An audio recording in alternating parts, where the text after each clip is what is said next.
pas s'il y en a qui nous suivent en ligne, mais bonjour à eux. Bonjour à vous tous qui êtes là présents.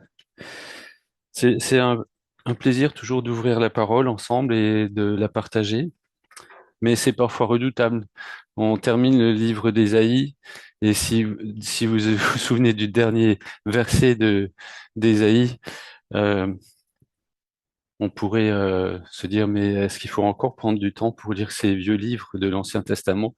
Et pourtant, j'aimerais qu'on voit ensemble combien dans son amour, Dieu a voulu consoler ses serviteurs en leur rappelant sa présence, en leur rappelant ses promesses au sein du jugement qu'il était contraint d'exercer sur les peuples de son époque et en particulier et entre autres sur le peuple d'Israël.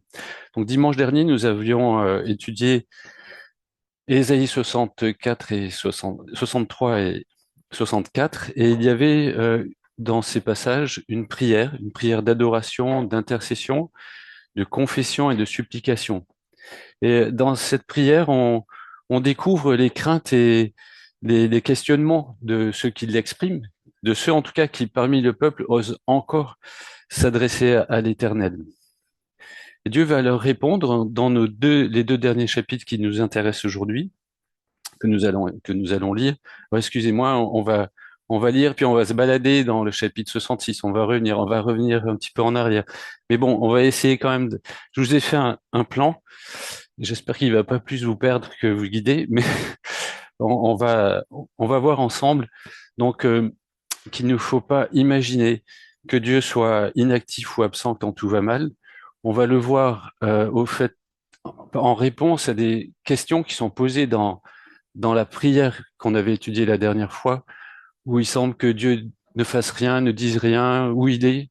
Et puis Dieu va répondre, ben écoutez, moi je suis tous les jours là, j'ai appelé et j'ai tendu les mains, mais vous, eh bien vous êtes détournés, vous n'avez pas répondu, vous suivez vos propres voies et du coup vous êtes endurcis et vous avez irrité ma justice. Vous faites ce que je déteste, je dois exercer mon jugement. Alors on va le lire. Je vais peut-être l'enlever parce que sinon vous allez plus m'écouter.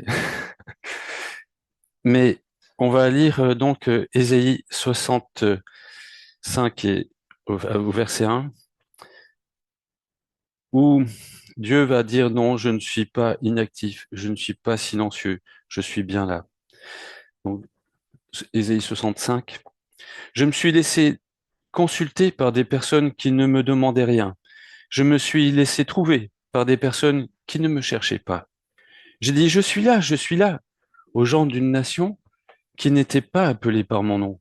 Par contre, j'ai tendu les mains à longueur de journée vers un peuple rebelle qui suivait son chemin, un chemin qui n'est pas bon au gré de ses pensées, un peuple qui sans cesse provoque ma colère ouvertement. Ses habitants offrent des sacrifices dans les jardins sacrés et brûlent des parfums sur des autels de briques. Ils s'assiedent parmi les tombeaux pour consulter les morts, et ils passent la nuit dans les grottes. Ils consomment du porc, remplissent leurs plats de mets impurs. Ces choses sont pour moi comme de la fumée qui me monte aux narines, un feu qui brûle tout le jour. Mais tout cela reste écrit devant moi. Je ne me tairai plus. Je leur ferai payer jusqu'au bout ce que mérite leur conduite passée. Un peu plus loin, au verset 11, vous qui abandonnez l'Éternel et qui négligez ma montagne sainte, qui dressez une table au Dieu de la fortune et remplissez la coupe pour le Dieu du destin, je vous destine au glaive et vous vous courberez pour passer tous à l'abattoir. Puisque j'ai appelé et que vous ne m'avez pas répondu, puisque j'ai parlé et que vous ne m'avez pas écouté, puisque vous avez fait ce que je trouve mal et que vous vous êtes complu dans ce qui me déplaît. Oui, Dieu affirme qu'en réalité, il a toujours été présent, il était toujours actif. À longueur de journée, il a tendu les bras vers son peuple. Il lui a parlé en lui disant, me voici, me voici. Et l'expression qu'il utilise, c'est l'expression d'un serviteur vis-à-vis de son maître qui dit, me voici. Il était tous les jours disponible pour servir son peuple, pour lui faire du bien. Il leur a parlé par les prophètes. Combien il leur en a envoyé? Et à combien de reprises il est venu lui-même intervenir pour les délivrer avec puissance? Au verset 12, il dit, j'ai appelé, mais vous ne m'avez pas répondu. J'ai parlé et vous ne m'avez pas écouté. C'est là le nœud du problème. Les difficultés, elles ne viennent pas de Dieu. C'est du côté du peuple, un peuple rebelle. Verset 2, qui suit un chemin qui n'est pas bon, au gré de ses pensées. Et au chapitre 63, 66, au verset 3, Dieu dira, ils ont tous choisi de suivre leur propre chemin et ils prennent plaisir à leurs idoles abominables. En fait, le peuple, il n'en fait qu'à sa tête. Il offre un culte à Dieu comme bon lui semble. Alors, il a fait des jardins sacrés, alors que normalement on devait offrir le culte, enfin faire des sacrifices à Jérusalem. Il brûle des parfums sur des autels en briques, alors que normalement il devait être fait avec des pierres qu'on ne taillait pas. Il consulte les morts, pourquoi pas consulter Dieu vivant, et il mange du porc, un des rares animaux que Dieu a demandé de pas manger. C'est totalement contraire aux instructions que Dieu avait données à Moïse sur la manière d'adorer Dieu. Et ça les gêne pas, en même temps, d'aller offrir un culte aux idoles. Vous vous rendez compte, ils abandonnent l'Éternel, le seul capable de tout faire concourir au bien de ceux qui se confient en lui, pour aller adorer le Dieu de la chance. C'est le Dieu de la fortune, c'est pas le Dieu de faire fortune, mais c'est le Dieu qui vous donne de la chance. Et ils vont adorer le Dieu du destin. Oui, mais Dieu, il va les destiner à autre chose. En fait, ce sont eux qui ont endurci leur cœur. Ils se sont égarés à tel point dans leur pensée qu'ils ont fait tout ce que je trouve mal. Ils se sont complus, c'est pas simplement ils l'ont fait comme ça, ils se sont complus dans ce qui me déplaît. Et le comble, c'est que pendant que le peuple d'Israël agit ainsi, eh bien, il y a des étrangers, eux, c'est curieux, ils entendent. Et eux, ils écoutent. On peut penser à Rahab, à Ruth, à la veuve qui a nourri Élie. Pensez à Naaman le Syrien. À travers la bouche d'Ésaïe, Dieu dit au verset 1, je me suis laissé consulter par des personnes qui ne demandaient rien. Je me suis laissé trouver par des personnes qui ne me cherchaient pas. J'aurais dit, je suis là, aux gens d'une nation qui n'étaient pas appelés par mon nom, c'était pas des juifs. Et regardez-nous, ce matin, il y a combien de juifs parmi nous? Cet endurcissement du peuple a fini par lasser l'immense patience de Dieu, a provoqué sa colère. Vous savez, quand il dit c'est comme une fumée, si vous avez fait un barbecue où la fumée vous vient dans les narines, bon, si c'est la viande grillée, ça peut sentir bon, mais si c'est la fumée ou si vous faites brûler des détritus et que ça vous irrite, ça vous fait pleurer, mais surtout, vous voulez plus sentir ça. Au bout d'un moment, Dieu, il va pas continuer à sentir tout ce que la terre émane vers le ciel. Ça provoque sa colère. Et c'est pas juste une saute d'humeur. Sa justice, elle réclame une sentence sur l'humanité depuis qu'il nous a créés. Le peuple demande à Dieu de dire quelque chose. Dis quelque chose. Eh bien, Dieu proclame sa sentence. Et elle est terrible.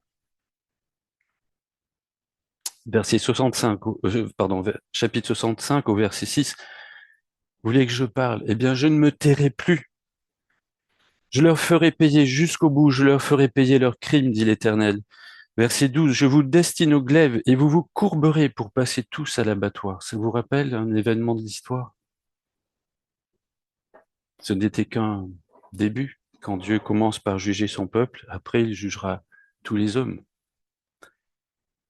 66, 15. L'Éternel va venir dans le feu et ses chars surviendront comme un vent d'ouragan pour verser sa colère avec fureur, pour accomplir ses menaces comme des flammes. Car c'est avec le feu que l'Éternel exercera son jugement et avec son épée qu'il châtiera tous les humains. Et l'Éternel fera un très grand nombre de victimes. Et voilà comment se termine le livre entier d'Ésaïe 66, 24. On verra les cadavres des hommes qui se sont révoltés contre moi, et le ver qui rongera ces hommes ne mourra pas. Le feu qui les dévorera ne s'éteindra jamais, et ils feront horreur à tout être vivant. Quel terrible châtiment. En demandant à Dieu, dans sa prière, de se manifester, quand le peuple a dit, oh, mais si tu déchirais le ciel et si tu descendais, tu ferais connaître ton nom à tous tes adversaires, et tous les peuples trembleraient devant toi. Le peuple imaginait que si Dieu déchirait le ciel, ce serait pour effrayer ses ennemis. Mais voilà que Dieu leur dit, je vais déchirer le ciel, mais c'est pour exercer mon jugement sur mon peuple,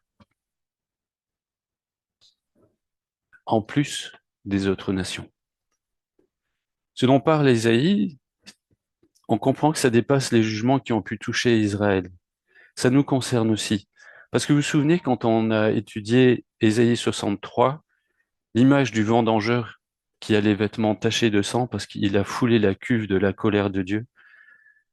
Celui qui a foulé la cuve n'est autre que Jésus, on l'a vu. C'est Jésus-Christ, l'agneau de Dieu qui ôte le péché du monde, mais qui est aussi le lion de Juda.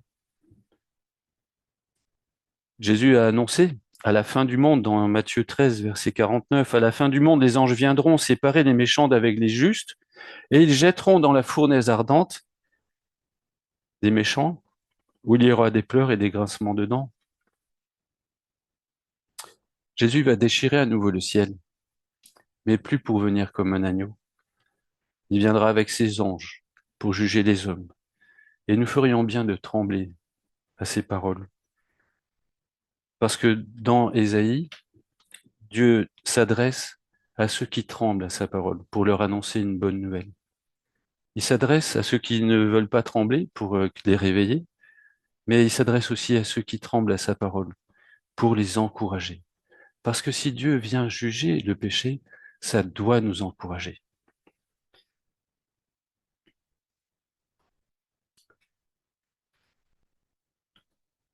Vous avez remarqué, ce printemps, il y avait beaucoup de cerises. Notre voisine avait un cerisier chargé. Ça faisait envie. Mais quand elle s'est approchée pour cueillir ses cerises, elle était dépitée, tout était pourri. Pourtant, elle tournait attentivement autour du cerisier, moi j'étais là dans le jardin aussi, et elle me dit, j'en cherche quand même quelques-unes, j'aimerais bien faire au moins un clafoutis. Je propose qu'on lise la suite de notre texte pour voir que Dieu cherche un reste dans sa vigne et qu'il nous faut apprendre à nous réfugier dans sa miséricorde, dans la miséricorde de Dieu et dans ses bons projets qu'il a pour nous. Nous verrons que Dieu va nous dire, oui, vous croyez être mon peuple à Israël, mais pas tous. Je connais mes serviteurs, je leur prépare un héritage et ils doivent patienter.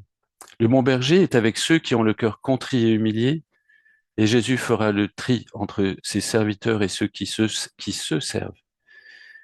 Et il nous faut prendre courage parce que Jésus va tout renouveler. C'est ce qu'on va voir en détail. Je l'enlève à nouveau. Ne lisez pas ce qu'il y a au-dessus. On va lire la suite. Ésaïe 65 au verset 8. Voici ce que dit l'Éternel. De même qu'on dit, quand on trouve une grappe bien juteuse sur une vigne, ne la détruisez pas, car il y a en elle quelque chose de bon. Moi, je ferai de même à cause de mes serviteurs, pour ne pas tout détruire. Je ferai sortir de Jacob une postérité. Oui, de Juda, des gens qui prendront possession de mes montagnes. Au verset 10, la plaine du Saron sera un pâturage pour le menu bétail, la vallée d'Accor un gîte pour les bœufs au profit de mon peuple qui se sera tourné vers moi. Ça, il le dit à des gens qui ont tout perdu, qui sont soit déjà déportés, soit à deux doigts de l'être. Et en fait, ce que Dieu leur dit, c'est je ne suis pas injuste. Moi, je sauverai ceux qui se seront tournés vers moi quand je leur ai tendu les mains. Je donnerai un bel héritage à ceux qui ont répondu quand j'ai appelé. Ils ont suivi ma voie au lieu de suivre leur propre chemin. À ceux qui ont cherché ce qui me plaît au lieu de de suivre leurs propres pensées, à ceux-là, je leur réserve un héritage merveilleux. Mais pour l'instant, mettons-nous à la place de ces fidèles que Dieu d'ailleurs va appeler ses serviteurs. Donc, on me faisait remarquer que finalement, bah, ce sont les serviteurs du serviteur, puisque Ésaïe présente le serviteur de l'Éternel, qui est le Seigneur Jésus. Eh bien, Dieu va appeler ses serviteurs euh, à part, mais pour l'instant, eux, ils ne voient pas la différence. Ils subissent eux aussi le jugement de la vigne. Toute la vigne passe au jugement, tout entière. Et eux, ils sont dedans. Alors, la guerre arrive, les incendies, les massacres, les cris, la famine, la déportation. Pensez à Daniel, par exemple, et ses trois amis. Quatre hommes justes, quatre hommes fidèles. Où est-ce qu'ils arrivent? Ils sont plus à Jérusalem, hein. Ils sont déportés eux aussi. Eux aussi ont été humiliés. Ils ont subi l'angoisse. Ils ont, pardon, expérimenté l'angoisse. Tant de souffrances avec tout le reste du peuple qui lui est idolâtre, mais eux, ils y étaient pour rien, quelque part. Alors j'aimerais qu'on s'arrête un instant pour y réfléchir. C'est important qu'on réalise que même si nous suivons fidèlement le Seigneur Jésus, aujourd'hui, nous, dans ce monde, il ne faut pas s'imaginer qu'on va échapper à tout ce que le monde doit traverser. Nous aurons à subir au moins en partie les conséquences de nos péchés, souvent, mais aussi les péchés de notre société. Nous ne sommes pas encore au ciel, mes amis. Nous ne pouvons pas imaginer être à l'abri des épreuves que Dieu déciderait d'envoyer de notre vivant pour corriger nos contemporains et son Église aussi, peut-être bien au passage. Les chrétiens fidèles sont touchés eux aussi par le Covid, les épidémies, par les cataclysmes. Souvenez-vous du tsunami. Combien de chrétiens sont morts dans ces situations? Les conflits armés, notre sœur le vit en direct d'Ukraine, les injustices et même l'immoralité, on en est victime. Nous avons nous aussi besoin de ce conseil que Dieu avait donné au peuple fidèle au temps d'Ésaïe. Ésaïe 26, au verset 20. Voilà ce qu'il a dit, il leur a dit. Va, mon peuple, entre dans ta chambre. Sur toi, pardon, sur toi, ferme la porte, cache-toi un instant, le temps que passe la colère. Car l'Éternel va sortir de sa résidence pour faire payer leurs péchés aux habitants du monde. Il nous faut l'accepter. Il nous faut pour pouvoir le supporter, il faut qu'on l'accepte. Je dis pas qu'il faut plus du tout prier, mais il faut qu'on réfléchisse à comment on prie. En tout cas, Jérémie, lui, sait ce que ça veut dire. Parce que lui aussi, il a subi les conséquences du peuple alors que alors que lui était fidèle et les conséquences du jugement sur le peuple, il l'a connu. Parce que Jérémie, il était là quand Nebuchadnezzar est arrivé et qu'il a investi Jérusalem. Jérémie, il était là quand Nebuchadnezzar a égorgé tous les nobles de Juda, quand il a égorgé les fils de Sédécias devant lui et ensuite il a crevé les yeux à Sédécias. Et puis il a vu le roi partir, les mains liées, la tête rasée, enchaîné avec le petit reste de survivants pour partir à Babylone.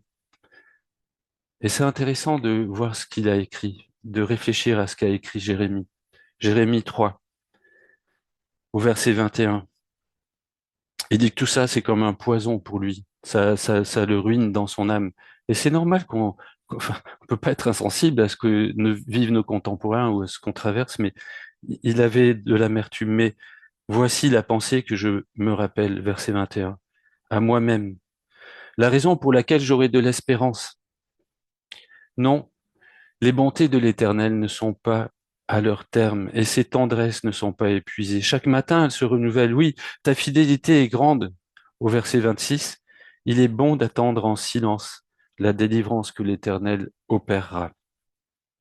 Au verset 27, on n'est pas très habitué à cette philosophie, à cette façon de vivre. C'est une bonne chose pour l'homme de porter le joug dans sa jeunesse. Qu'il se tienne à l'écart et garde le silence quand l'Éternel le lui impose, exactement le conseil qu'Ésaïe a donné à son peuple. Et qu'il s'incline le visage dans la poussière, peut-être y a-t-il un espoir, car le Seigneur ne le rejettera pas toujours, mais s'il l'afflige, il aura aussi compassion selon son grand amour.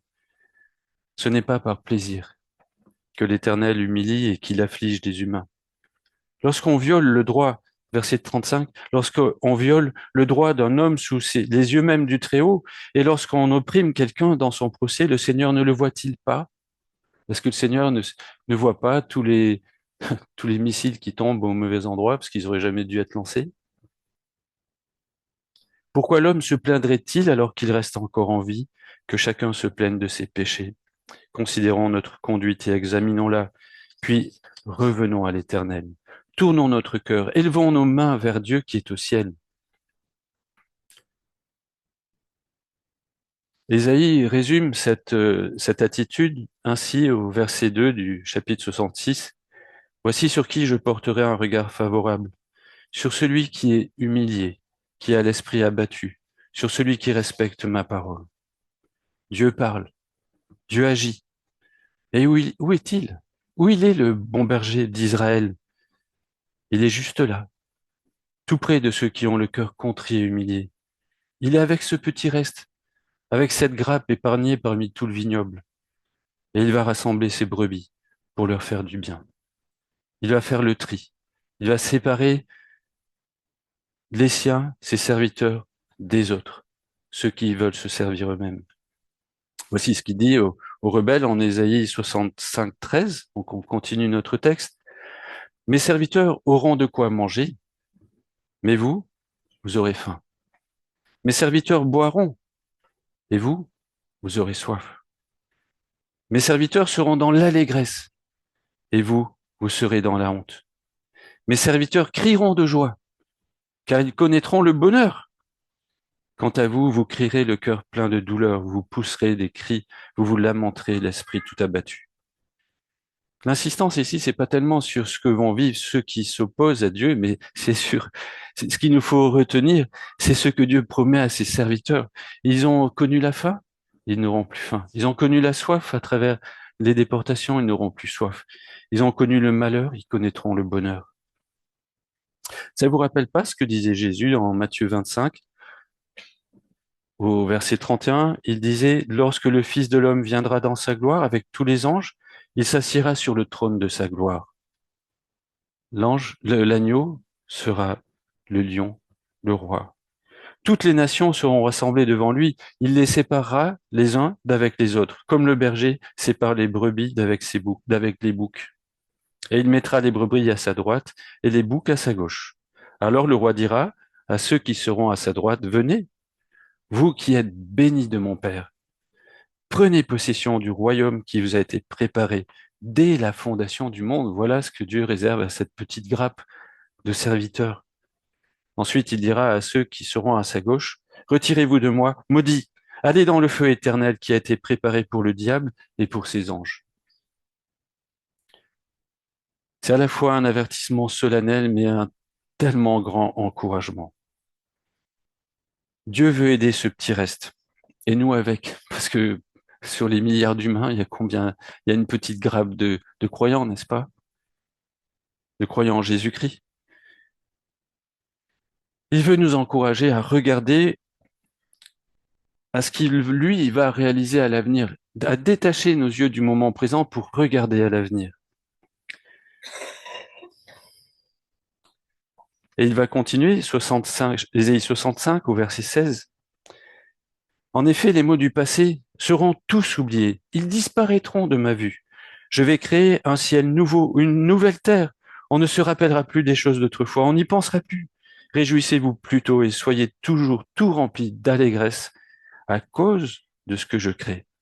Car je vais créer une Jérusalem remplie de joie et son peuple plein d'allégresse.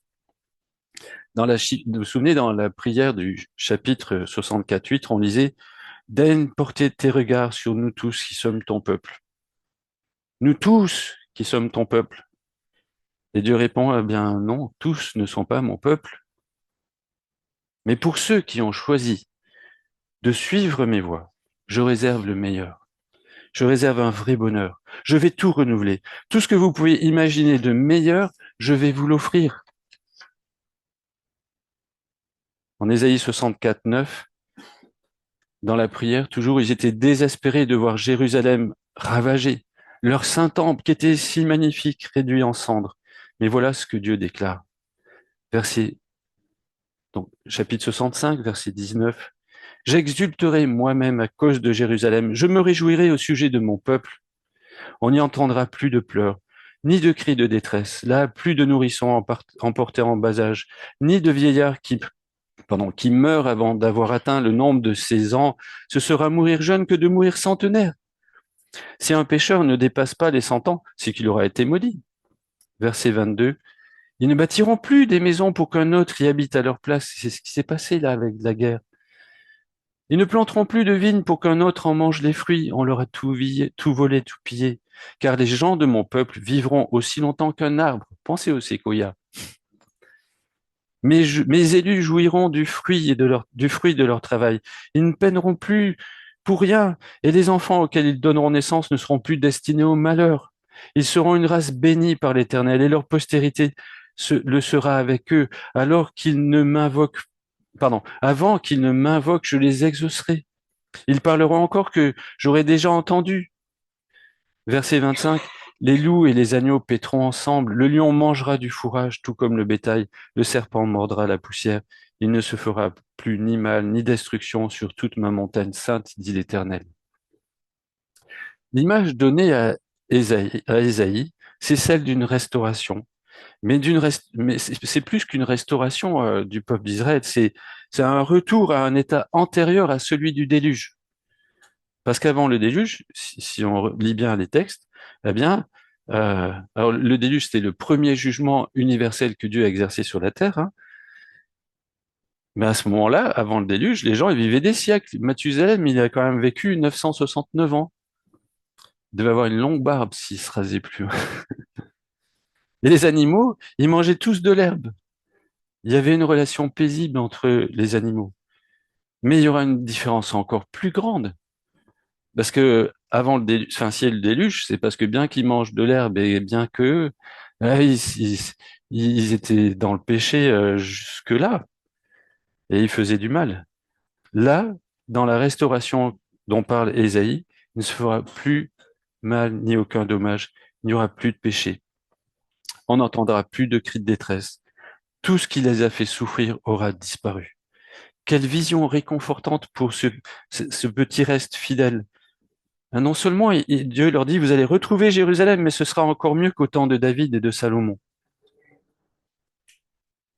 Si on y réfléchit, Jésus aussi a encouragé les disciples en leur demandant de regarder au loin, de regarder à l'avenir, juste avant sa mort, alors qu'ils étaient tous dans l'angoisse, parce qu'il leur a dit qu'il allait partir.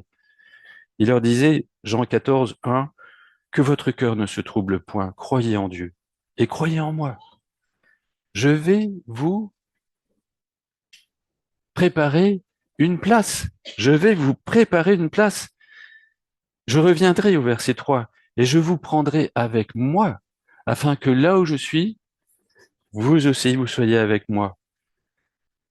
Et quand il inspire l'Apocalypse à l'apôtre Jean, il lui montre la nouvelle Jérusalem. Il faut absolument regarder au-delà du temps, sinon on va être découragé, on va abandonner la foi.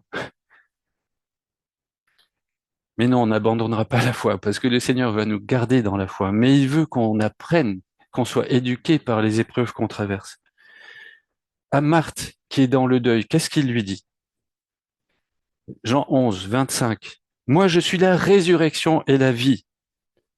Celui qui place toute sa confiance en moi, il vivra même s'il meurt. Et quiconque vit et croit en moi, il ne mourra jamais. Jésus, lui, il annonce une restauration qui est nettement supérieure à la restauration qu'Ésaïe a annoncée. Parce que les arbres finissent tous par mourir. Vous êtes d'accord? Mais Jésus, lui, il nous dit qu'on ne mourra plus. On va vivre plus que les arbres. On ne va plus mourir. Jésus nous permettra de retrouver un état qui précède la chute. Et qui précède la chute, c'est-à-dire c'est comme si on retournait au paradis. Mais ce sera encore mieux. Vous savez pourquoi? Parce qu'il n'y a pas de risque de rechute. On ne retombera plus dans le péché. Disparu le péché. Détruite la mort. Plus de haine, plus de violence, plus de missiles, plus de maladies, uniquement la paix, avec Dieu et un bonheur éternel. Alors il nous faut apprendre à, voilà, ne doutons plus de l'amour de Dieu et de sa présence à l'écouter. Notre beau temple est détruit, c'était ce qu'ils disaient dans leur prière. Et là, il dit, bah, votre temple, il est inutile. Il était inutile. Car je serai avec vous pour développer une relation authentique en esprit. Et il s'adressait à notre Père. Vous vous souvenez, on avait relevé le fait que c'était un peu comme le Notre Père. Et tu nous aimes plus? Ils le disent, on va le relire. Et Dieu va leur dire, mais je vous aime avec la tendresse d'une mère. Et enfin, Jérusalem est ravagée. Et Jésus, on a déjà commencé à le voir, oui, mais Jérusalem, elle va être remplie de cris de joie. Alors Dieu nous aime et il nous consolera par sa présence et par ses œuvres. C'est ce qu'on va voir maintenant. Concernant le temple qui était si magnifique, le peuple se désole et Dieu va leur dire, écoutez, Ésaïe 66, c'est la suite de notre texte, au verset 1, mon trône, c'est le ciel. La terre, c'est l'escabeau où je pose mes pieds. Alors, quelle est donc la maison que vous me bâtiriez? Et quel lieu de repos vous pourriez m'offrir pour me servir de demeure? Toutes ces choses, c'est moi qui les ai faites. Et ainsi elles sont venues à l'existence. Tous vos sacrifices, c'est moi qui vous les ai donnés et vous faites que me les rendre. La majeure partie du peuple n'a pas compris le rôle du temple. Ils sont devenus des religieux, attachés à la forme du culte, mais en oubliant le fond. Vous vous souvenez, à fond la forme, c'est un message qui nous avait été donné. Ils l'ont enfermé dans une maison, dans une boîte, pensant qu'il serait à leur disposition. Mais ici, Dieu leur rappelle qu'il est le créateur de l'univers. Un temple ne peut pas le contenir. Le temple, c'était un lieu de rencontre avec Dieu. Dieu a rappelé ici, voici sur qui je porterai un regard favorable, sur celui qui est humilié, qui a l'esprit abattu, sur celui qui respecte ma parole. La compagnie que Dieu apprécie, ben, c'est des personnes de cette trempe-là. C'est avec eux que Dieu veut passer du temps. Pour Dieu, le lieu de rencontre, ça n'a pas d'importance. Vous savez, il va le dire à cette femme samaritaine, Jésus va le dire aussi plus tard. Parce que ce que Dieu veut, c'est une relation authentique. Il veut un amour vrai. Parce que lui, il nous aime vraiment. Donc, s'il veut qu'on lui rende un culte, c'est pour de vrai, pas pour la forme. Jésus dira à la femme samaritaine, les vrais adorateurs adoreront le Père par l'Esprit et en vérité, car le Père recherche des adorateurs, pardon, car le Père recherche des hommes qui l'adorent ainsi. Dieu est esprit, il faut que ceux qui l'adorent par l'Esprit et en vérité. L'apôtre Paul nous dit que nous sommes le temple du Saint-Esprit et nous avons encore lu ce matin, et merci Patrick, que l'Église est ce temple fait de pierres vivantes dans lequel Dieu a déposé son esprit. C'est là que Dieu veut avoir une communion avec nous. Et dans l'Apocalypse, vous avez remarqué, dans la Nouvelle Jérusalem, il n'y a pas de temple. Il n'y a pas de temple. Jean, il dit, je ne vis aucun temple dans la ville. Son temple, c'est le Seigneur, le Dieu Tout-Puissant, ainsi que l'agneau. Et concernant Jérusalem, parce que la gloire de Jérusalem, c'était d'avoir le temple.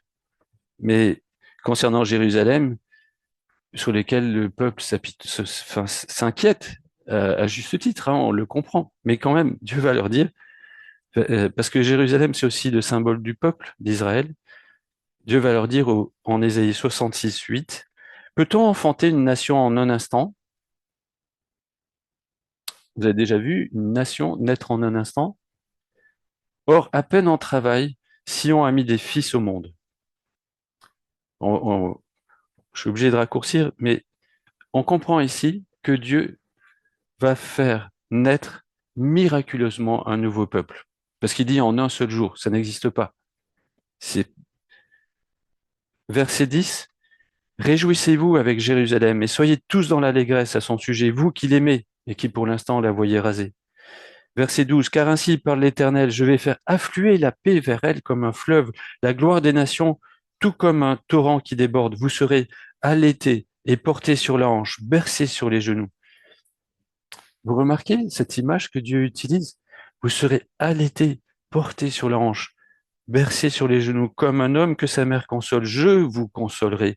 Oui, dans Jérusalem, vous serez consolés. Voilà la parole qu'il adresse à cette petite grappe de raisin là.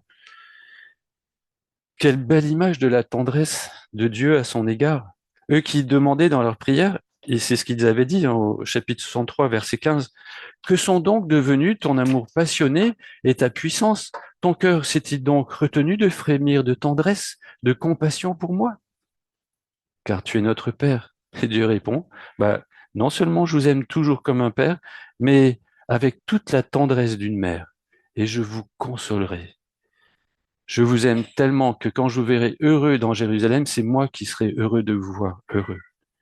Alors ne laissons jamais le doute s'immiscer dans nos cœurs quant à l'amour de Dieu pour nous. Le Père nous a prouvé son amour en offrant Jésus-Christ. Jésus-Christ ne pouvait pas nous aimer plus qu'en offrant sa propre vie.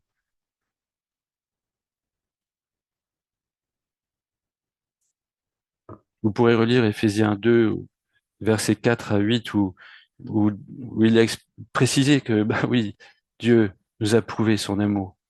Parce qu'au moment, alors qu'on était mort, alors qu'on était mort, non, on l'a lu, je crois, non, tout à l'heure, j'ai un doute là. Nous qui étions morts par nos offenses, il nous a fait revivre avec Christ. On avance parce que le temps avance et euh, j'aimerais maintenant qu'on apprenne vraiment à se réjouir de pouvoir glorifier Jésus, quelles que soient nos origines. Parce que le peuple avait peur que plus personne ne s'intéresse à Dieu compte tenu de la dureté de ses jugements. Et Dieu va leur répondre, bah, vous n'avez pas tout vu. Et puis, ils vont apprendre que l'Éternel, qui ont répondu à son appel, formeront un peuple immense. Ils seront eux aussi des serviteurs.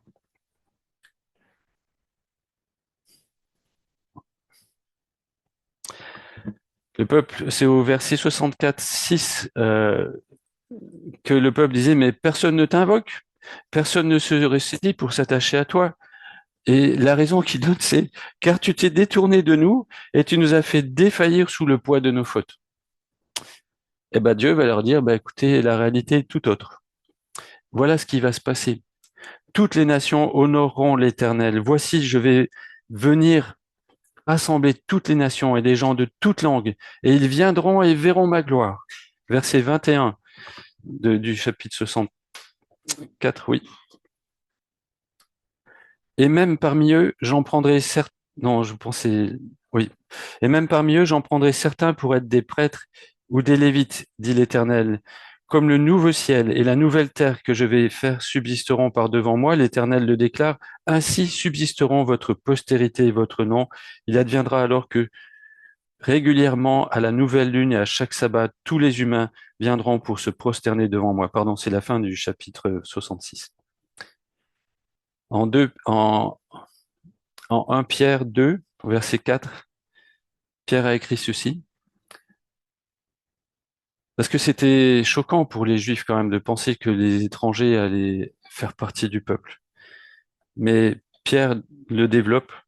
Approchez-vous de lui, de Jésus, car il est la pierre vivante que les hommes ont rejetée, mais que Dieu a choisie et à laquelle il attache une grande valeur.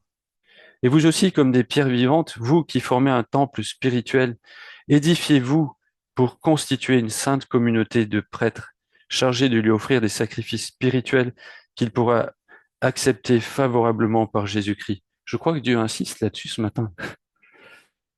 Voici en effet ce qu'on trouve dans l'Écriture à ce sujet. Moi, je place en Sion une pierre angulaire, choisie, d'une grande valeur. Celui qui met sa confiance en elle ne connaîtra jamais le déshonneur. Pour vous donc qui croyez, l'honneur. Mais pour ceux qui ne croient pas, la pierre que les constructeurs ont rejetée est devenue la pierre principale, la pierre d'angle, une pierre qu'on heurte, un rocher qui fait trébucher.